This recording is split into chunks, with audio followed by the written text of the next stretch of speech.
I want to ask you a question. Back in the day when I was really conversant with the draft more than I am today, but I had to do my draft previews and I did all my draft diligence and I wrote oh my God, for years and years and years. But there was always a player or two that I was rooting for, that I really liked. I wasn't sure how much, but you got a guy like that in this draft? Is somebody that, down there in the 8 to 20, anywhere in there that you really like, that you're curious to see who's going to love him and are they going to like him? Yeah, there's a bunch. I really think that's the strength of this year's draft. I think there's a bunch of guys and a bunch of 3-and-D type guys that can shoot the three and really guard. Devin Basil. I love the two kids coming out from Florida State. Devin Basil is a 3-and-D guy who is size, can really shoot the hell out of the ball and can really guard. Mm-hmm. And Pat Williams is a 6'8", 225-pound man who came off the bench in every game last year at Florida State. His numbers were like, I think he averaged like 9 points and 5 rebounds, playing 20 minutes a game.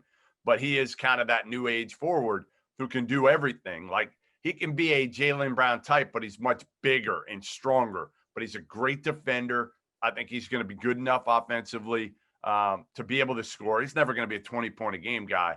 But those are two guys coming out of Florida State I absolutely love because they guard. Like, what you're going to get at least out of both of them, putting them on the court. And Vassell can shoot the hell out of it and guard. I think this is what the Celtics need. At 14, they need somebody to fall to them.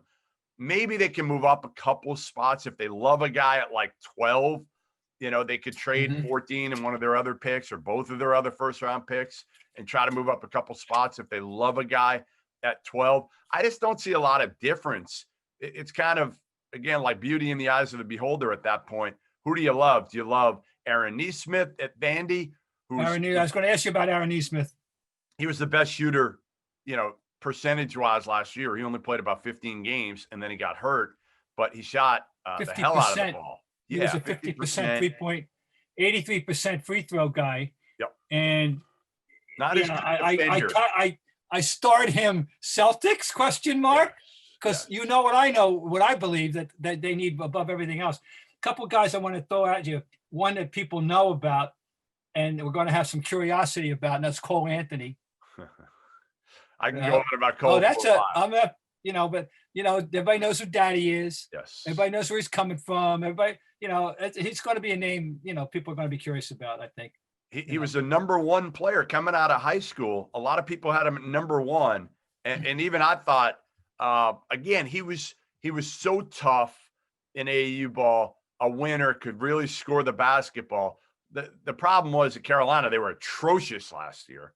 Now I give Cole credit because he came back. He was injured, and instead of calling it a day and shutting it down, he came back at the end of the season and played, even though Carolina was terrible and they had no chance of making the tournament. He did come back, so I give him credit for that. My biggest thing with Cole Anthony, Bob, is I don't know what he does great. He's not a great athlete. He doesn't make people better. He doesn't shoot the ball well from three. So I think he's the type of guy that you bring off the bench in your second unit and you just say, hey, you know what? We're going to give you the ball. Go score the ball. You know who he's like? He's very similar to me than Austin Rivers. Very similar. Both have dads who played professionally. Both probably had a higher opinion of themselves coming out of college than they should have. But they have that swagger too, which helps them. Right. And Austin, it took Austin a while to kind of figure out his way in the NBA and figure out his place and his role. And I think the same thing's going to happen with Cole Anthony. He thinks he's a star or a frontline guy. No, you're going to be a piece. You're going to be a guy coming off the bench, I think, ultimately for a good team. Or you could, maybe you could play major minutes for a really shitty team. Here's somebody that's going to be something of a mystery man for most fans, including me. But I would suspect you have some read on it, and that would be R.J. Hampton. Yeah, so the big thing with him, he did not go to college. Everybody thought he was going to go to Kansas. Instead, he went to New Zealand. And 6'6", long, really, really long, can guard. He's all about versatility. The one thing he couldn't do, though, was shoot the ball. So you know what he did this past summer? He enlisted the help of Mike Miller down in Memphis. Really? To help him shoot the ball. Who better, right? Yeah, good. So his shot looks much better on tape. I've seen video. and I've talked to Mike Miller, and he's gotten better. RJ Hampton, he's still a ways away because physically he doesn't have the strength yet.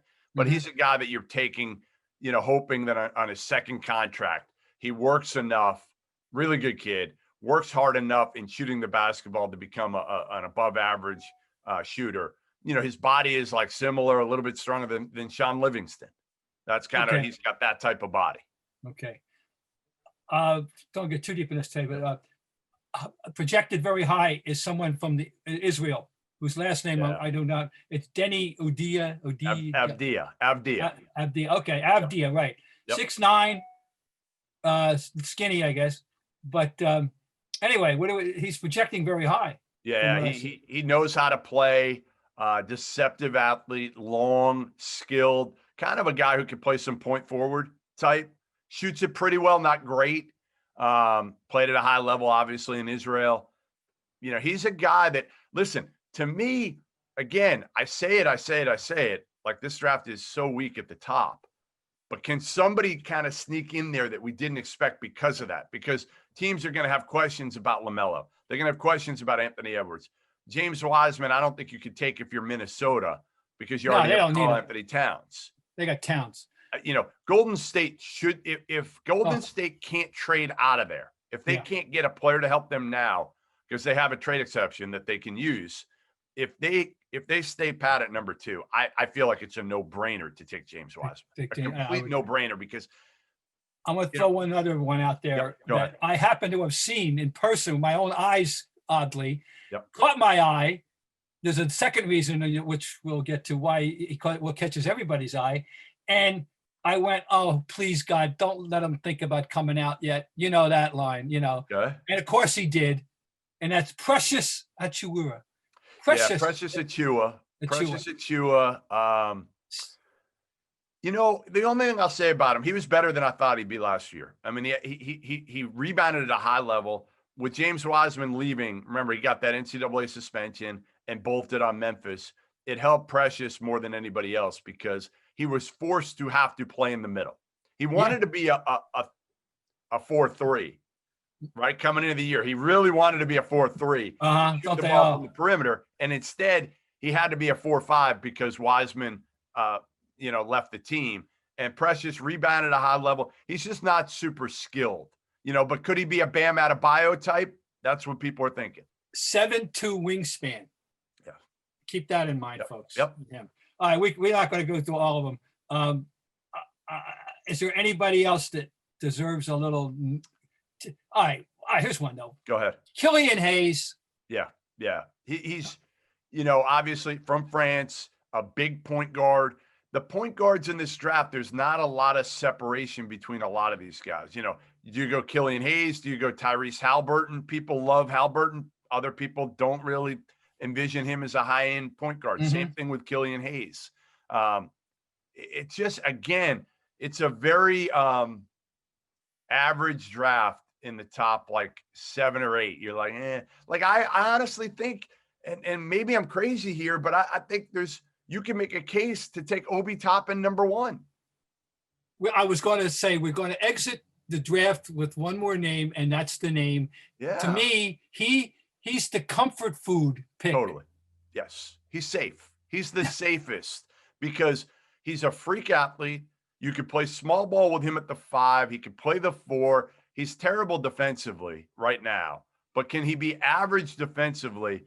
And what he did last year was he was able to step out and shoot it from the 3-point line. And if he can do that as a 4-man who's a freak athlete, and if he plays hard in the defensive end and locks in, I just feel like, maybe you can get 15 and 8 out of him. And if you can get 15 and 8 out of somebody right now with the number 1 pick, I think a lot of people would take it.